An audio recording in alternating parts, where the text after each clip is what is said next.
Bacteria were first observed by Antony van Leeuwenhoek in 1676, using a single lens microscope of his own design. He called them animalcules, and published his observations in a series of letters to the Royal Society. The name bacterium was first introduced much later by Christian Gottfried Ehrenberg in 1828. Though it was known in the 19th century that bacteria are the cause of many diseases, no effective antibacterial treatments were available. In 1910, Paul Ehrlich developed the first antibiotic by changing dyes that selectively stain Tryphaena pallidum, the sphaerocoite that causes syphilis, into compounds that selectively killed the pathogen. Ehrlich had been awarded a 1908 Nobel Prize for his work on immunology and pioneered the use of stains to detect and identify bacteria, with his work being the basis of the Gram stain and the Ziehl-Neelsen stain. A major step forward in the study of bacteria was the recognition in 1977 by Carl Woese The bacterial cell is surrounded by a lipid membrane or cell membrane, which encloses the contents of the cell and acts as a barrier to hold nutrients, proteins, and other essential components of the cytoplasm within the cell. As they are prokaryotes, bacteria do not tend to have membrane-bound organelles in their cytoplasm, and thus contain few large intracellular structures. They consequently lack a true nucleus, mitochondria, chloroplast, and the other organelles present in eukaryotic cells, such as the Golgi apparatus and endoplasmic reticulum.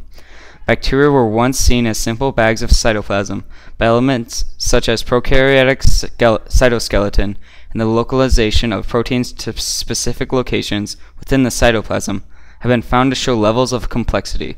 These subcellular compartments have been called bacterial hyperstructures. Many important biochemical reactions, such as energy generation, occur by concentration gradients across membranes. In most bacteria, a cell wall is present on the outside of the cytoplasmic membrane. Flagella are rigid protein structures about 20 nanometers in diameter and up to 20 micrometers in length that are used for motility.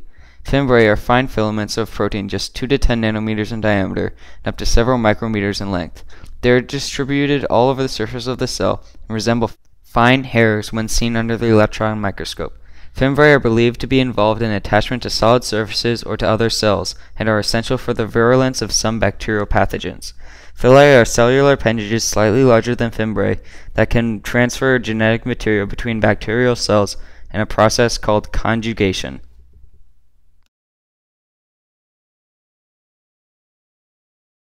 Bacteria grow to a fixed size and then reproduce through binary fission, a form of asexual reproduction. Under optimal conditions, bacteria can grow and divide extremely rapidly, and bacteria populations can double as quickly as every 9.8 minutes. Most laboratory techniques for growing bacteria use high levels of nutrients to produce large amounts of cells cheaply and quickly. However, in natural environments, nutrients are limited, meaning bacteria cannot continue to reproduce indefinitely. Bacteria growth follows 3 phases. When a population first enters a high nutrient environment that allows growth, the cell needs to adapt to the new environment. The first phase of the growth is the lag phase, a period of slow growth when cells are adapting to the high nutrient environment and preparing for fast growth. The second phase of growth is the logarithmic phase, aka log phase, also known as the exponential phase. The log phase is marked by rapid growth.